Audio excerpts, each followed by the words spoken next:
Celebrating 50 years of public broadcasting in Canada.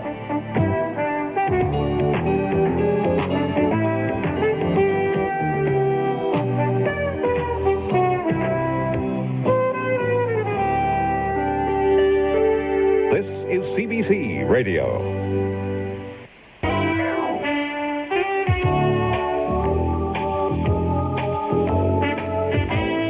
Listening to a special weekend of anniversary programming, saluting the Canadian Broadcasting Corporation on 50 years of broadcasting. Happy 50th CBC from Radio Saskatchewan, CBC 540.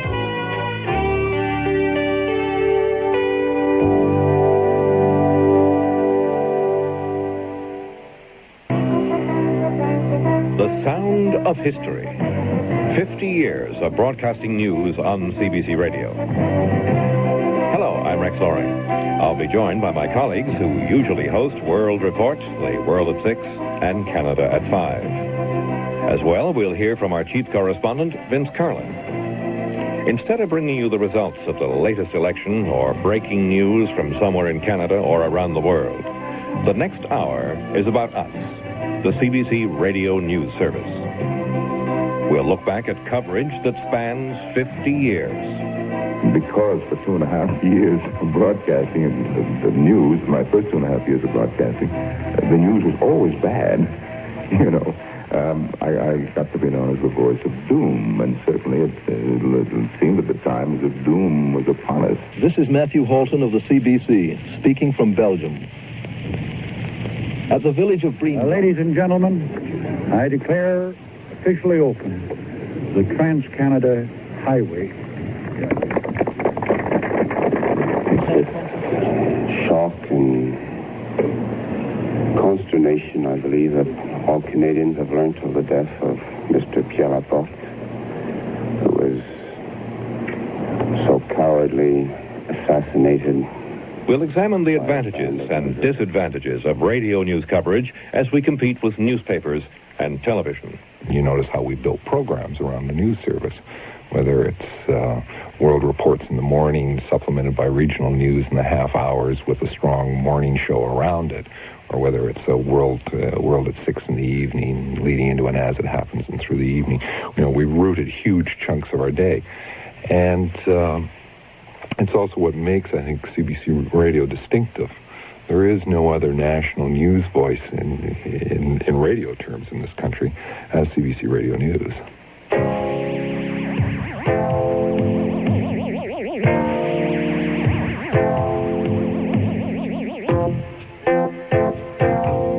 And we'll take a short peek at what may be in store in the future.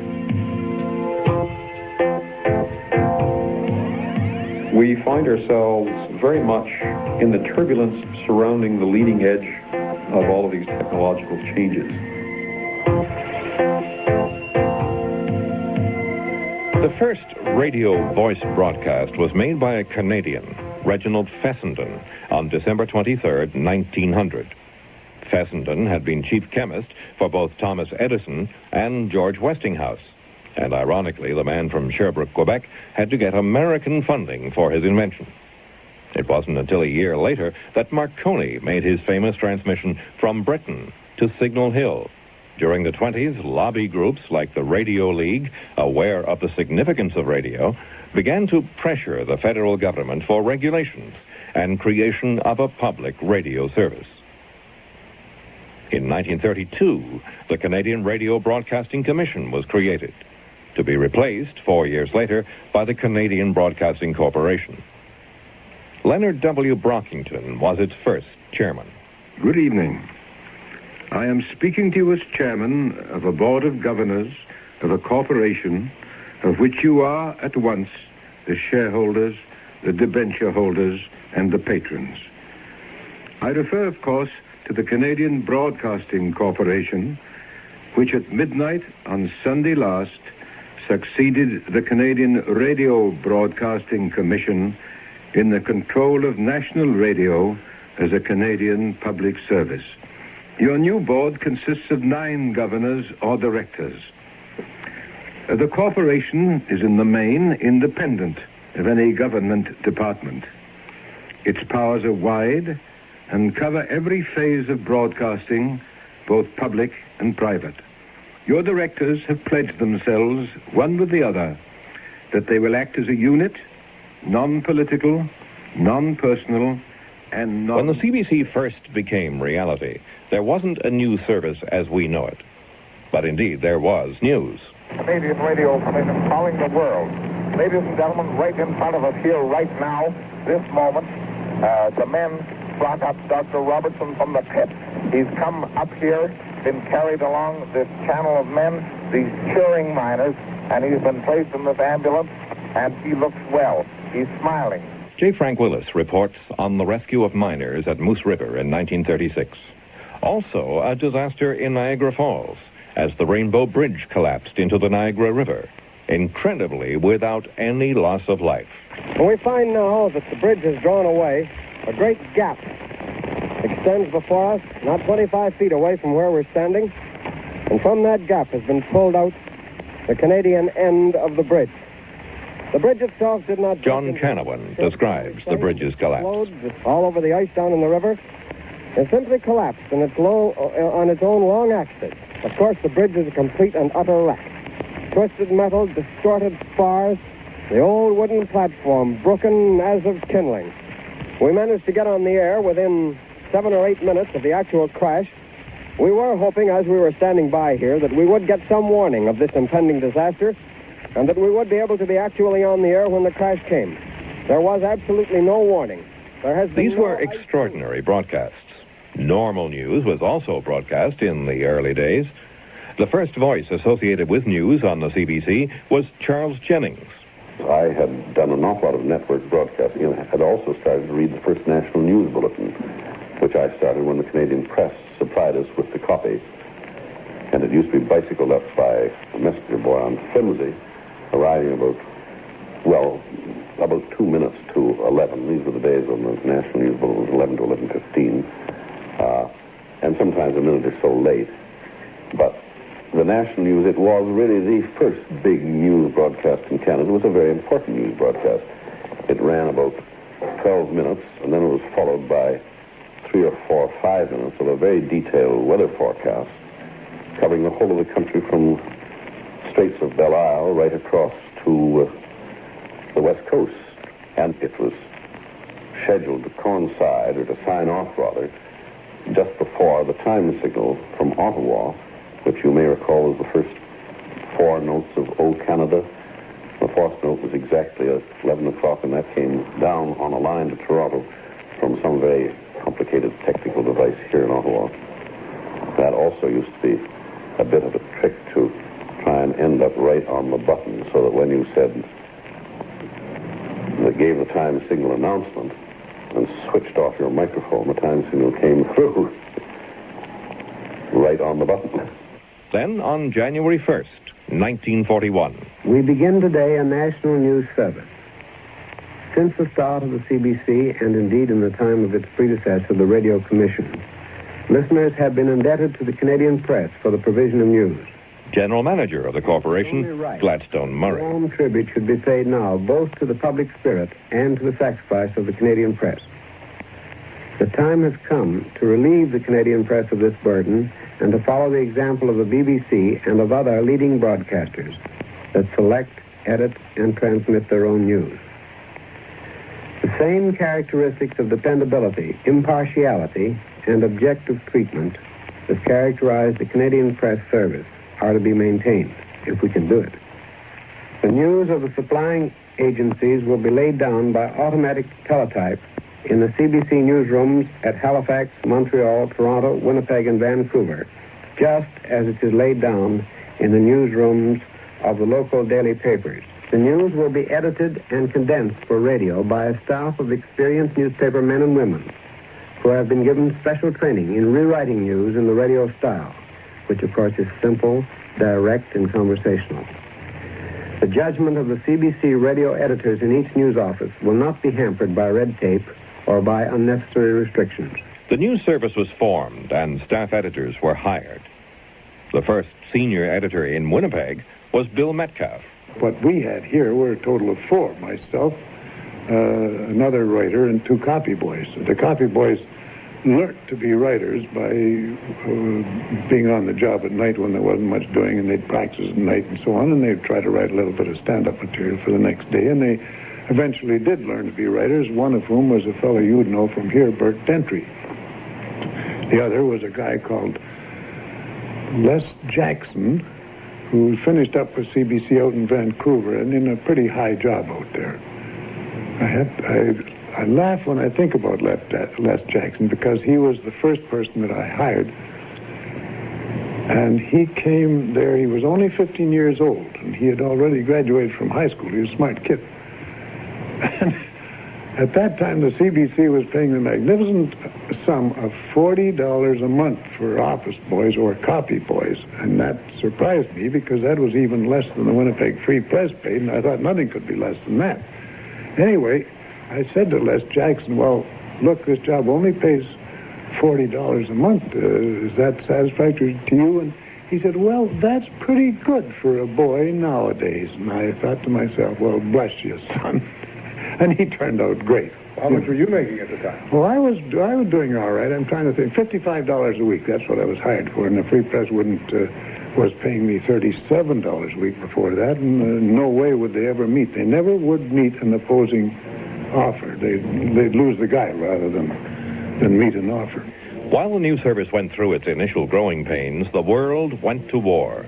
Canada was involved from the beginning. Prime Minister Mackenzie King. For months, indeed for years, the shadow of impending conflict in Europe has been ever present.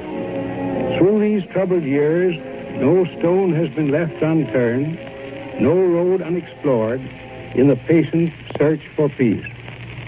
Unhappily for the world, Herr Hitler and the Nazi regime in Germany have persisted in their attempt to extend their control over other peoples and countries. As Canadian troops left for Europe, CBC Radio went too. Frank Willis reports from the Halifax docks. CBC sound equipment was at the dockside as the troops prepared to embark. We hear the last roll call on Canadian soil. You may catch a name you know.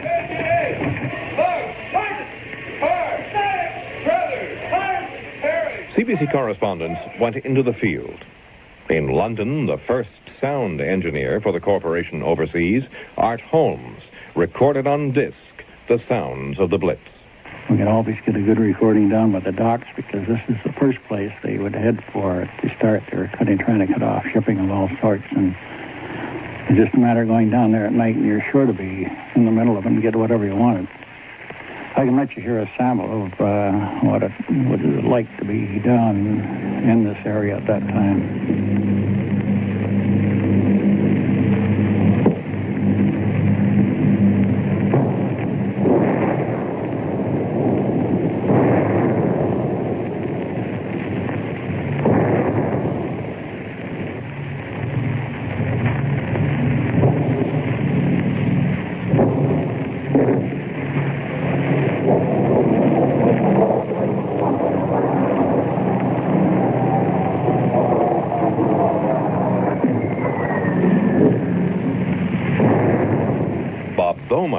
The early London operation.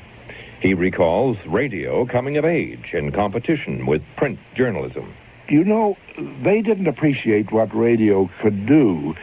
I remember shortly after I arrived, the King and Queen went out to inspect one of our regiments, and the public relations officer, who was an advertising agency type from Toronto, never told me about it. And I went to him the next day and I protested, and he said, well, what could you do? He thought of radio in terms of Amos and Andy. He didn't know that we could do, you know, these types of broadcasts were like news and that sort of thing. And General McNaughton actually fixed that up for me very well. There was a big inspection, I remember, of the 1st Canadian Division, and it took place in the courtyard of an old castle. And I had our equipment up on a balcony of the castle, and McNaughton was down there with all the troops ready to begin this parade. And he looked up at me, and he yelled up at me, and he said, "Are you ready, Bowman?" And I said, yes, sir. And that's when the parade started. And that fixed us from now on. Then everybody knew that broadcasting was just as important as the newspaper men. CBC correspondents were in Sicily. Peter Stursberg. And there they are ringing now, the church bells of Ajira.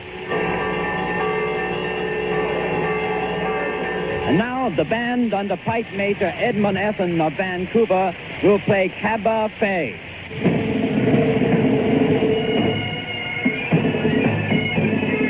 This is Matthew Halton of the CBC. I don't know how to tell you about Canada's Battle of the Moreau River, which we had hoped would be over before now. It isn't over.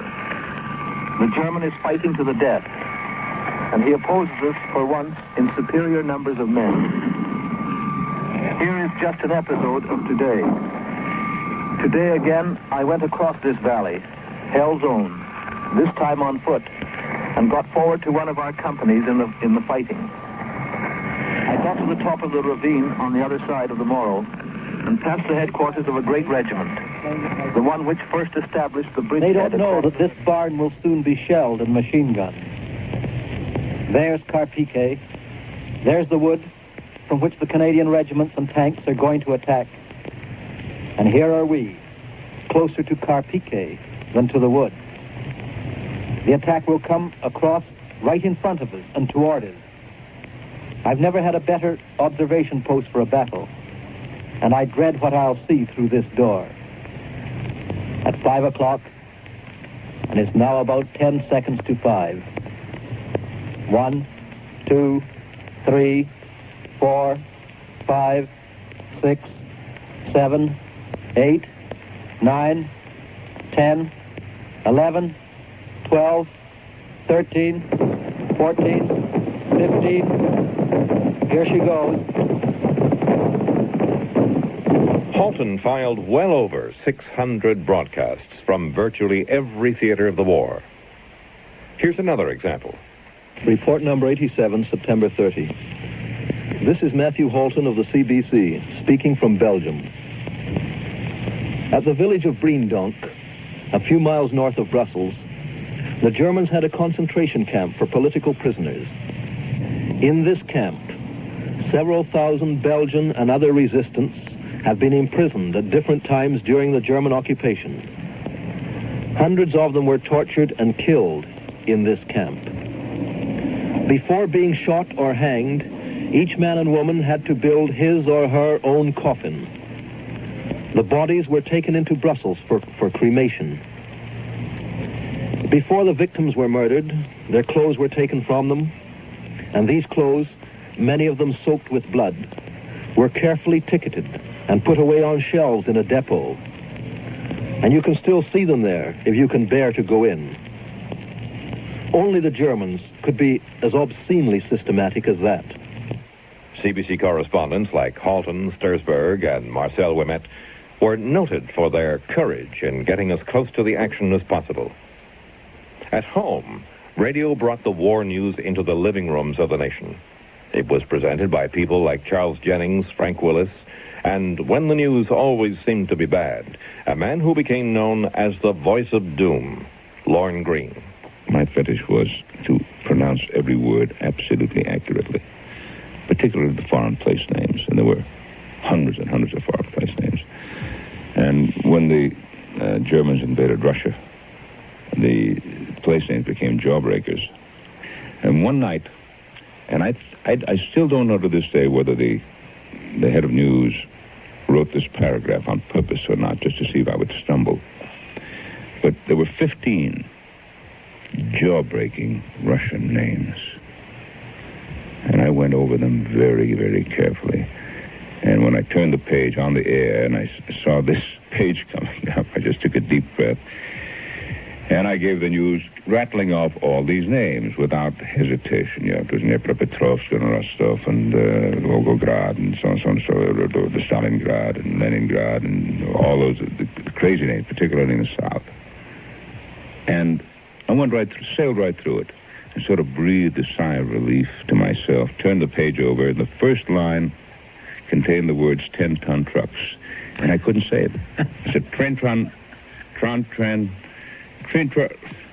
heavily armored vehicles, and went on. But they were marvelous days with tremendous camaraderie. History records the Allied victory over Germany, in which Canadian troops played no small part. Prime Minister King. The defeat of Nazi Germany should give us new strength to bring the war speedily to its close in every quarter of the globe. It remains to crush Japanese militarism wherever that treacherous viper continues to raise its venomous head. It was just 4 years later when a CBC broadcast was interrupted. To my loved one and the programs originally scheduled on the Trans-Canada and the Dominion networks of the CBC have been canceled this evening in order that we might broadcast an important address by the Prime Minister of Canada, the Right Honorable Louis Saint-Laurent. Mr. Prime Minister. Fellow Canadians, I would like to talk to you tonight about recent serious international developments and of the relationship of our country to them. I am thinking, as you are, more particularly of the communist aggression in Korea. The action of the United Nations in Korea is not war. It is police action intended to prevent war by discouraging aggression. That is why Korea is so important to all of us who want to avoid another world war. And that is why the government at once pledged Canada's support to the United Nations action in Korea. We in the government feel the security of Canada requires further expansion of our own efforts. The government has therefore authorized the recruitment of an additional Army brigade. This brigade will be known as the Canadian Army Special Force. Hello, I'm Barbara Smith. You're listening to a CBC Radio News special report, The Sound of History. As the 40s ended, a loose end of the country became part of the whole, when on March 31st, 1949, Newfoundland joined Confederation. Joey Smallwood, the first premier and a broadcaster in his own right, credits radio with producing the narrow margin of victory among Newfoundlanders on the referendum that produced Canada's 10th province. Said Smallwood, "I've always contended that God invented radio especially for Newfoundland, and having done it for Newfoundland, he graciously allowed it to be used in other parts of the world." The CBC took over responsibility for the Broadcasting Corporation of Newfoundland. One of the news people involved in the transition was Melvin Rowe. For the first time in March 1949, we really became conscious and aware of the fact that we were Canadians. And in large measure, I would attribute the CBC and Canadian press for knitting us as closely as we are with Canada today. Because the Newfoundland people weren't even accustomed to Canadian news. They didn't know what it was. And gradually, by, I suppose, introducing the service to the people, they became consciously aware that we were then a part of Canada. Through the first years of the radio news service, the man in charge was Dan MacArthur. This is Ron Robbins in Victoria. I spent nearly 30 years with CBC News. I have some lively recollections of the characters I work with. I was appointed to the news staff by the first chief news editor, Dan MacArthur, a fine journalist and a very warm human being. The radio newsroom was set up in a basement in Jarvis Street in Toronto. Working conditions were appalling. Dan MacArthur had a running battle with Ottawa head office and said he would resign unless air conditioning was provided. And he did resign when head office reneged. But the staff persuaded him to cancel his resignation, and eventually we did get the air conditioning. MacArthur actually hired me. Another news veteran, based in Halifax, Doug Fraser. MacArthur says, "Do you know this guy Fraser?" He said, "I understand he's a freelance writer." Max says, "I know him. I think he's a communist, you see. But this time I'm hired, and Dan worries about this for 2 or 3 years, and I finally met him. He said, I'd goddamn Ferguson led me up the garden path." But Dr. Freegan tried to interfere, or tried to question some news coverage, and MacArthur, instead of challenging him quietly, challenged him publicly, and made it stick. Geez, there was a strength and a conviction that MacArthur was running things. As radio developed, so did expertise in reporting news as it happened. In the mid-50s, the country agonized with the community of Spring Hill, Nova Scotia. The residents suffered through 2 mine disasters and a fire, all within 2 years. This is Jack McAnder reporting from number 4 colliery at Spring Hill, Nova Scotia. The badge checks of 118 trapped miners hang on the board in the lamp house here at Spring Hill this evening. Around the pit head of number 4 colliery, hundreds of women, children, and relatives are being held back by ropes. Their faces wait for any news of those trapped below.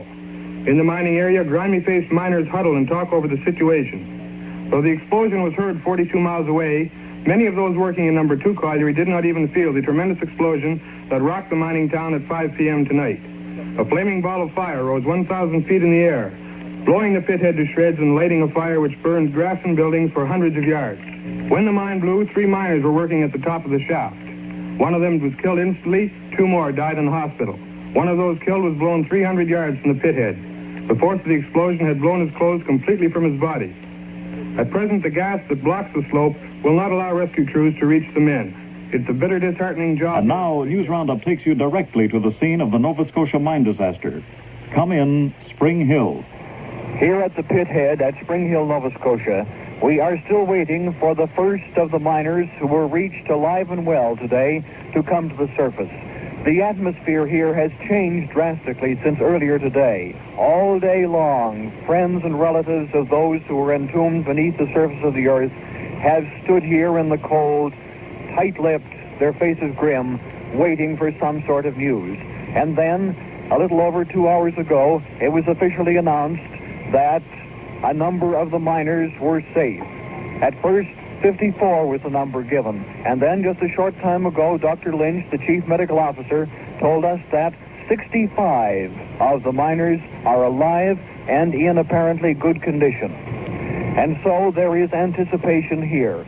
All is in ready. Just as Newfoundland's joining Confederation had a unifying effect on the country, so did 2 other projects that got underway during the 50s. The first was the St. Lawrence Seaway. The Seaway opened in 1959 and allowed the resource-rich areas of Western Canada and the United States access to the world marketplace.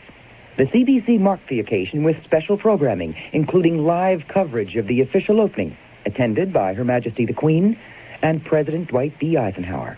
This distinguished company has come together from the 2 great countries that border this waterway to mark the completion of a combined operation that ranks as one of the outstanding engineering accomplishments of modern times. We can say in truth that this occasion deserves a place in history. The Seaway is far more than a technical and commercial triumph. It is above all a magnificent symbol to the entire world of the achievements possible to democratic nations peacefully working together for the common good. Then, in 1962, Prime Minister Diefenbaker opened the second major land transportation link in the country's history, the Trans-Canada Highway. This highway, may it serve to bring Canadians closer together.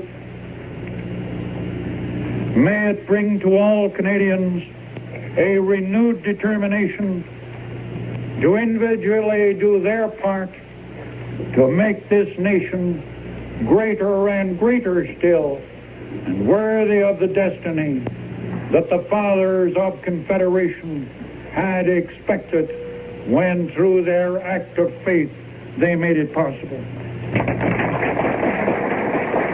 The clash between East and West was highlighted in the first 2 years of the decade by the attempted American invasion of Cuba at the Bay of Pigs, and in 1962 by the Cuban Missile Crisis.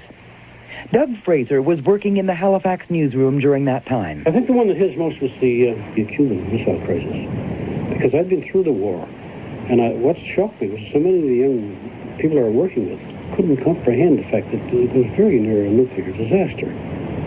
But they couldn't comprehend it in a nuclear war, so like Chernobyl is pointed out. It's not just the guys in the front line. It's going to hit home, and everybody's going to make it. And this feeling was there with me. James Menifee, he was sent to Key West, and he was in the football stadium at Key West. And we'd made arrangements that he was to call me with code words to tell me where he was. See, at that time, I was opening the newsroom. Newfoundland was there, but I was the closest link with Toronto.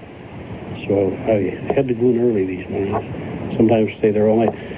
Anyway, Menifee called me and says, I think we'll be shoving off before too long. And where he was in the football stadium at Key West for the American invasion of the north coast of Cuba. You know, the forces were massed in Key West. It didn't happen because the Russians blinked. But they were all ready to go, and Menifee was going in as a war correspondent, of course. But it was a close thing, because another few hours, and that would have been on. Who knows what the hell the Russians would have done then. Yeah. And he told me, and Menifee had lost an eye in the bombing in London during the war, and he'd been through the First World War as well. And he'd gone to Oxford in the meantime. But he told me, he said it was the closest thing. He really thought that this was it. World War III was starting right then and there. During the 60s, the CBC and the radio news service continued to expand. News was delivered in new formats. The director of CBC Radio was Jack Crane. When I came into radio in 1964, the 10-minute formats that we had in those days, the country deserved better of us. It just wasn't enough. We had a fear, I suppose, we couldn't fill the time. And we didn't indeed have news on the hour. We had a curious motley of newscasts. There'd be one and there'd be 3 or 4 hours without one. So by the mid-60s, we'd built in the present format where there is news virtually every hour. And then, thanks to Angus McClellan and Charlie Gunning and others, the creation of The World at 6 and The World at 8 formats. That, to me, is the single greatest accomplishment of CBC Radio in those years. CBC Radio looked to the north and opened new frontiers. The opening of the stations in Frobisher Bay and Inuvik, Whitehorse and others just lifted a curtain in the north, which I had some experience traveling in the north, helping set up those stations. And it was an absolute wall of silence in a Klavik, I remember, in the winter days I was up there. And suddenly to have the air populated by real human voices must have changed the north as much as air transportation or anything else. One of the people involved when the CBC first set up shop in Whitehorse was Terry Delaney. We actually started getting news from the network, on the Trans-Canada network, over a telephone line from down south. Very, very poor quality, almost immediately after the CBC took over. We'd carry, several of the major newscasts during the day, and then eventually the CBC locally contracted with the local newspaper, the Whitehorse Star, to provide a daily newscast once a day for the CBC, and that newscast was updated for the morning show. It was used in the evening show and then updated for the morning show. And that went on for a number of years until the CBC decided to open up their own news bureau here. And they brought in Bill Morum from Winnipeg. And Bill Morum ran the news service here for 2 or 3 years and got things organized, and it's just progressed upwards ever since. The 60s ended with man's vision of the heavens changed forever.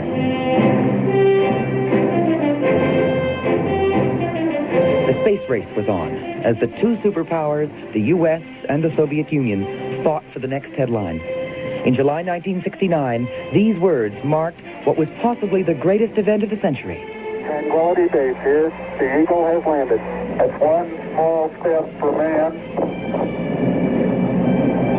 one giant leap for mankind. CBC Radio News broadcast man's exploration of space. Veteran announcer George Rich served as anchor on many of the news specials. He recalls one extraordinary mission. But one in particular was in 1970, Apollo 13. The voyage to the moon, in which a cryogenic tank exploded between Earth and the moon, and no one really expected the crew to get back. But with what they usually do in those space missions, they're pretty sharp, and they can come up with some cures for almost anything. They did this time. They decided to go on to the moon, finish the 250,000-mile trip, and do what they called a sort of a slingshot around the moon, using the moon's gravitational pull and force to throw them back toward Earth. And that's what they did. And they made it safely back. I never thought they would until they had done that slingshot thing.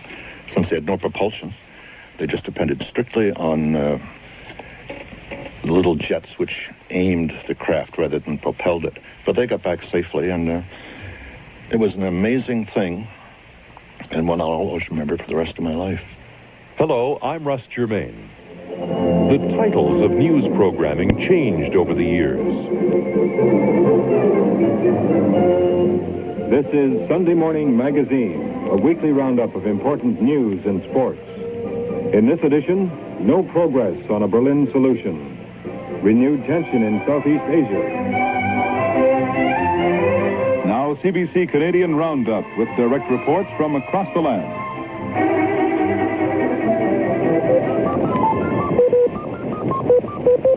Good evening. This is The World at 6. From CBC News, Toronto, this is Bruce Rogers, and here are the headlines. There's a new development in the argument over the progressive conservative... While the names of the programs changed, the voices associated with CBC Radio News continued in the tradition of excellence begun by people like Jennings, Green, Halton, and Stursberg. Two of the prominent personalities through the 50s, 60s, and 70s were James M. Menifee in Washington and Norman Depew. When the Herald Tribune transferred me to Washington after an inconclusive encounter with a one-ton Nazi parachute bomb, I naturally checked CBC Toronto to see if I couldn't do an occasional piece from Washington.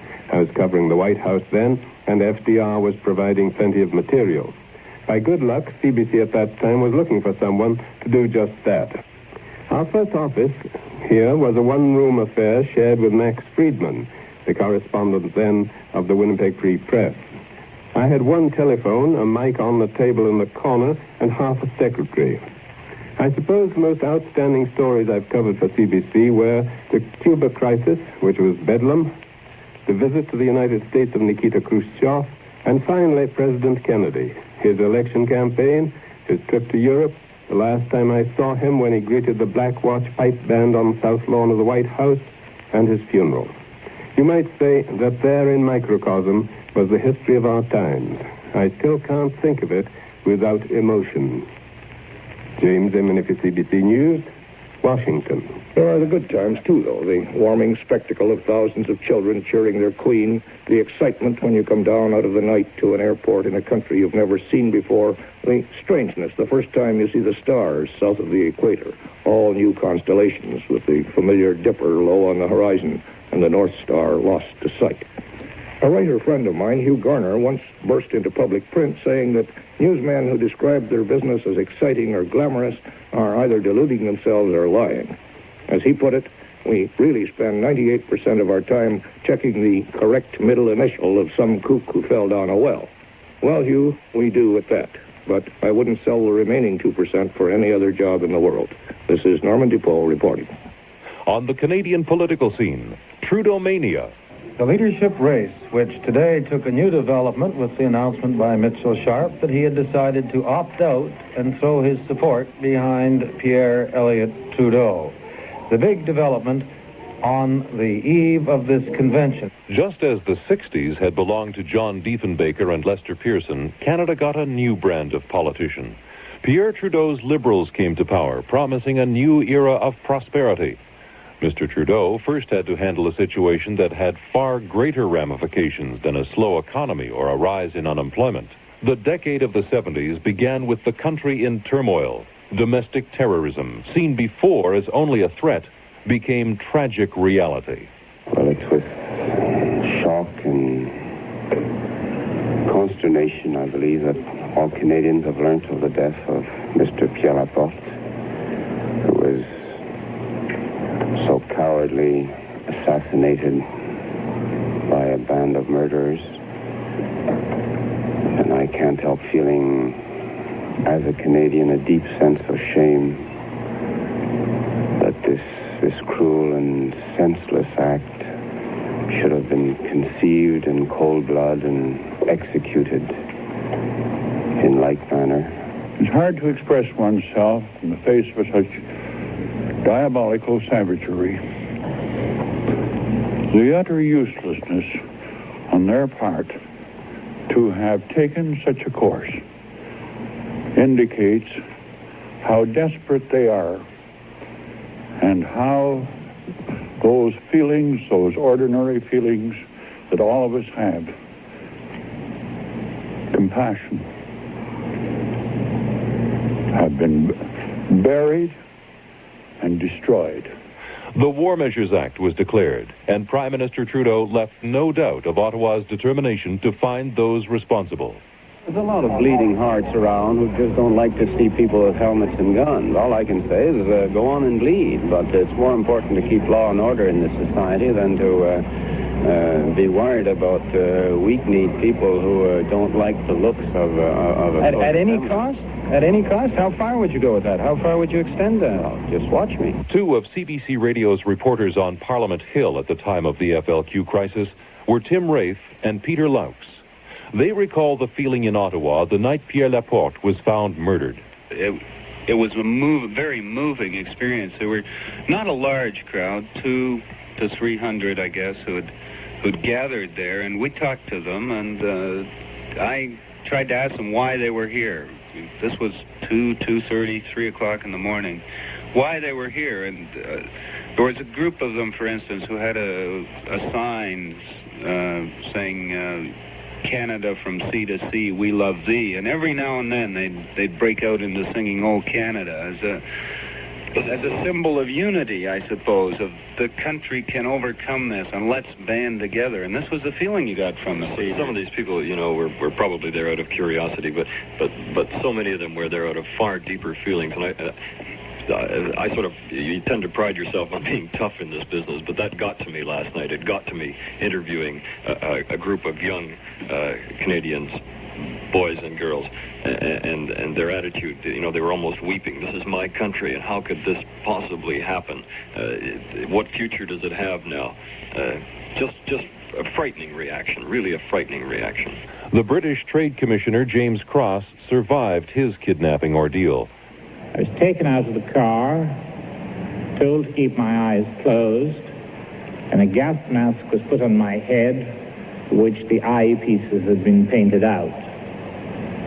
I was then driven for approximately 20 minutes and taken out of the car in the garage, led upstairs into a room where I've spent the next 60 days.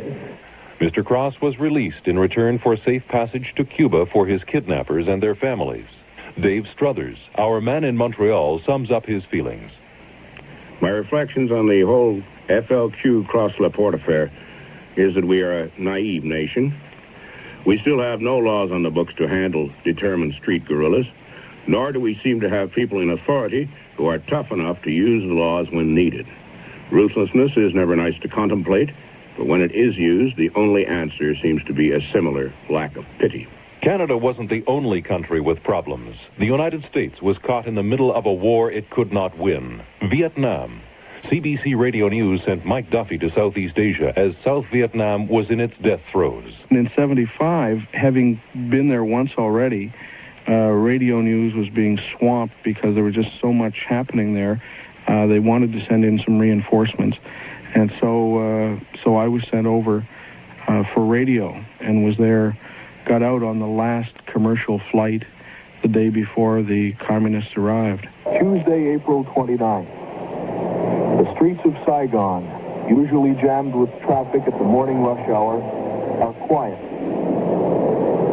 The attack by communist aircraft at Saigon's Tan Airport the day before has prompted a 24-hour curfew. With communist forces only a few miles from the center of Saigon, the order to evacuate American nationals is given.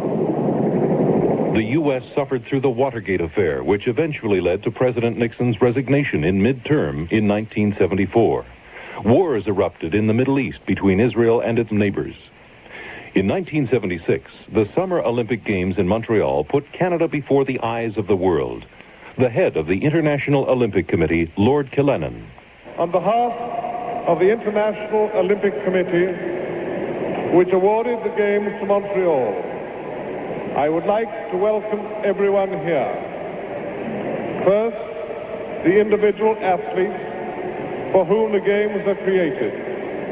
And then the officers and officials of the international federations and National Olympic Committees. While Montreal celebrated a major international sporting event, the big political question still facing the nation was whether Quebec should stay inside Confederation or separate. I'm Dan Phelan, Senior Program Editor on The World at 6. In the 1970s, I was in Quebec. The Quiet Revolution, or the so-called Quiet Revolution, had become very noisy. In 1976, the Parti Québécois under René Lévesque came to power. It was a very interesting time in the province. There were a lot of people leaving, most of them English, most of them going to Toronto. In fact, right now in Toronto, you can find a community of expatriates that's quite large. In fact, as large as most Canadian suburbs are. However, there was also a certain feeling of where is Quebec going, because as soon as Lévesque came to power, he promised that there would be a referendum. The referendum had been talked about, but now it was going to happen. This was the referendum that, no matter how it was worded, was going to decide whether Quebec stayed within Canada. The term they chose was sovereignty association. Sovereignty meaning independence, association meaning an association with the rest of the country. But nonetheless, sovereignty equaled independence. There was also a certain reluctance on the part of a number of people on how to deal with this type of story. Was it another case of what does Quebec want? One of the editors working in Toronto at the time, I think, put it very well, that you could not overestimate the potential breakup of a country. However, the referendum was held. The yes side, or the side that wanted to have an independent Quebec with the rest of Canada associated economically, lost. The no side, or what we now call the Federalist side, won. This was a crushing defeat for Lévesque. It was probably the most difficult point in his career. But from 1976 until 1986, not that much has changed when you look at things. Historically, we have had the referendum, but we've gone from Robert Bourassa to René Lévesque and back in Quebec to Robert Bourassa. And here we are 10 years later, and Quebec is still the only province in the country that has not signed the Constitution. Pierre Trudeau's dream of a Canadian Constitution became reality on April 17th, 1982. The place was Parliament Hill, and once again the Queen took part in an historical event for Canadians. Let us celebrate the renewal and patriation of our Constitution. But let us put our faith first and foremost in the people of Canada, who will breathe life into it. Today, I have proclaimed this new Constitution, one that is truly Canadian at last. There could be no better moment for me, as Queen of Canada, to declare again my unbounded confidence in the future of this wonderful country. May God bless and keep you all.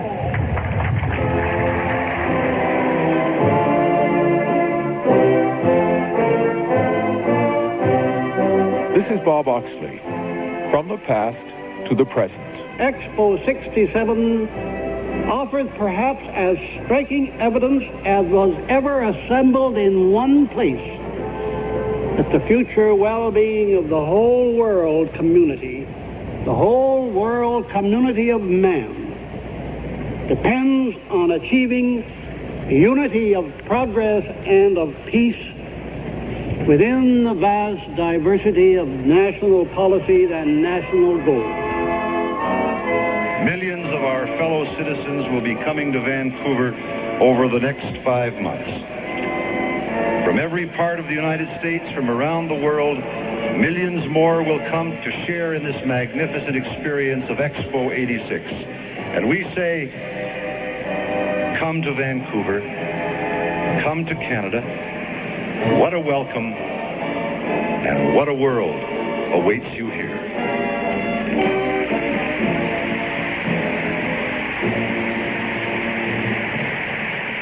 Over the past 40-odd years, the radio news service has continued to produce hourly, daily, and weekly newscasts and programs, along with special programming like the opening of events such as Expo. Along with the rest of CBC Radio, the news service has attempted to reach more audience at more convenient times while maintaining a high level of excellence. The latest daily network vehicle, just over a year old now, is Canada at 5. I'm Colin Parker, and I'm still flipping through the Kaplan-Sauvageau report on Canadian broadcasting, which came out several weeks ago. But, lurking in the back of my mind still are some ideas of Marshall McLuhan, who was quoted in the last major study of public broadcasting in 1965. For instance, I liked his reference to the native power of radio to involve people in one another. Well, with that in mind, one of the facts CBC Radio News had to come to grips with when it launched Canada at 5 a year ago, September, is that there's a substantial mobile audience in the late afternoon that might be better served. So Canada at 5 is the first attempt at mounting a major regional news program Monday through Friday. It's a daily slice of Canada at 5. And how do we compete with print journalism and television? Our chief correspondent, Vince Carlin, spoke with the managing editor of CBC Radio News, Michael Enright, about those aspects and the constant battle for money. Michael, radio's in transition, and the CBC obviously is in transition in terms of the format, in terms of its mandate. How do you chart a course through that? How does radio find its bearings? Well, there is, in fact, no way to conscientiously chart a course when you're faced with two realities. One is a mandate laid down by Parliament that demands that CBC and radio news do virtually everything. And the second reality is no sufficient funding to do that. The problem is a corporate one. We are mandated by the Parliament of Canada, but paid by the Government of Canada. So unless they reduce the mandate or increase the money, we are going to be in this confused situation. As far as radio news is concerned,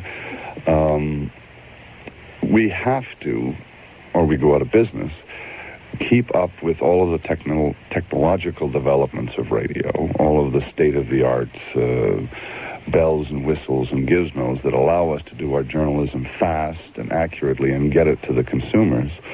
And that takes money. And the frustration is the gap between what we do now and what we could do. It's the potentiality that we all see.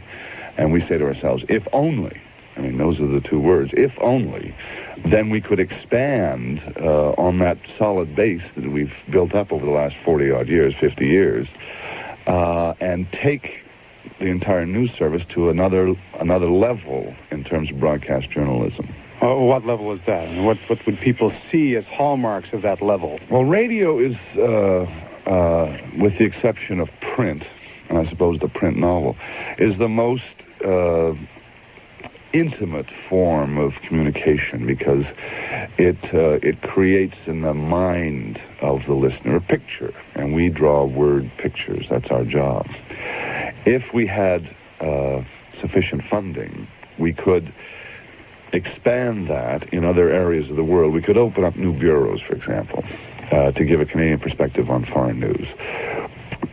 We could put a national reporter in every province of the country. At the moment, we can't afford to do that.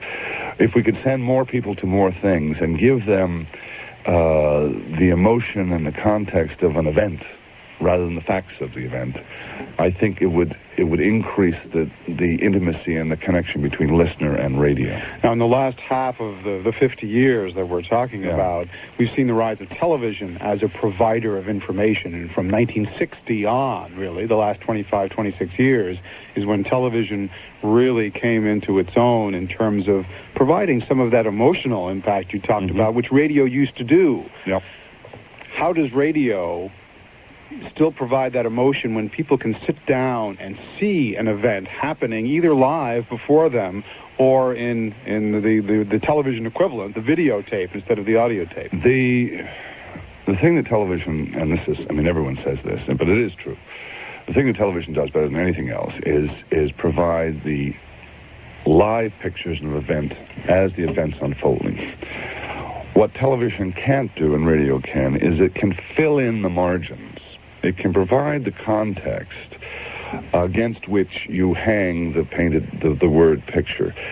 For example, if you've ever seen, and of course you have, you used to run the place, but television trying to do a budget story or trying to do a story on parliamentary process where there are no pictures or the pictures are static and charts and graphs and so on and little cut pies are used. It's very difficult for TV to do that. Radio can do that. Radio can do it through the writing, through the human voice, and through the understanding and emotion of the reporter doing it, and can come in from the margins. The television camera shows you something, but never shows you what's going on either side of the camera. And that's its strength and its weakness, in my view. Just as the word processor is replacing the typewriter, more technical changes affecting the way we do our jobs are right around the corner. Tom Holden is an expert in systems engineering at the CBC. Probably 20 years ago, let's say, or 25 years ago, if we were doing this interview, you would be here today with a technician, with a relatively bulky, relatively heavy tape machine that cost $5,000. It required a technician. They were more complicated to operate, for one thing, more prone to breaking down. But what has happened is that these cassette machines became popular enough and cheap enough that a number of broadcasters picked them up. So now you have here a machine which I dare say costs less than $500 and is very familiar to anybody who has reached the age of 12. I'm going to speak about something which could have a parallel or similar impact. It's called RDAT for short. I think it's Rotary Digital Audio Tape Recorder. And there is some prospect of it being introduced this year, this fall. What it is an extremely compact recording device using digital audio technology with quality that is equal to that of the compact disc. The cassette can be recorded on, whereas the compact disc cannot, and they're targeted to be probably in the neighborhood of $1,000 or $1,500 initially. And what does the future hold for the CBC Radio News Service? The Vice President of CBC Radio is Michael McEwen. This country's made a choice about how they can get news and information about themselves and about the world, and it's through the kind of service that CBC News has become. I also think it's really important, even maybe more important today than it was in 1936, to have this kind of news service, because we're literally inundated by foreign news sources. And by maintaining our news service and maintaining our commitment to our news service, we provide that very focused Canadian view and Canadian identity. And I think it also helps as a standard for the private sector as well. It develops perspectives, and after all, that's why we're here. Yeah. Well, we're 50 years old. What's it going to be like 50 years from now, I wonder? If there is a CBC in 50 years. I think there will be. What do you think? Oh, absolutely. Of course there'll be a CBC. There will always be, I believe, a public radio service in this country. And in many ways, over the coming, certainly, decade, and, it's difficult to gaze into a crystal ball and say what happens 50 years from now. But over the coming decade, I think Canadians will expect us, and we should come forward with new ideas how to better serve them. And that's our great strength as a public organization. It's characterized our successes in the past, and I think it will characterize our successes in the future.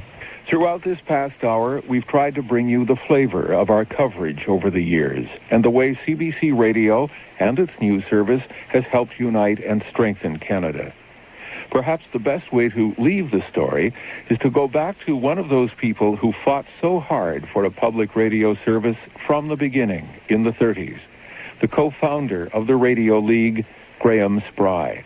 If you want a Canadian society, if you want to live in a group of people you call your fellow citizens, the Canadians, then you must have information about that community and about each other, about the different regions, of course, but about the community of all regions as a unity. You don't have a curling match by just whirling your stone around at one end.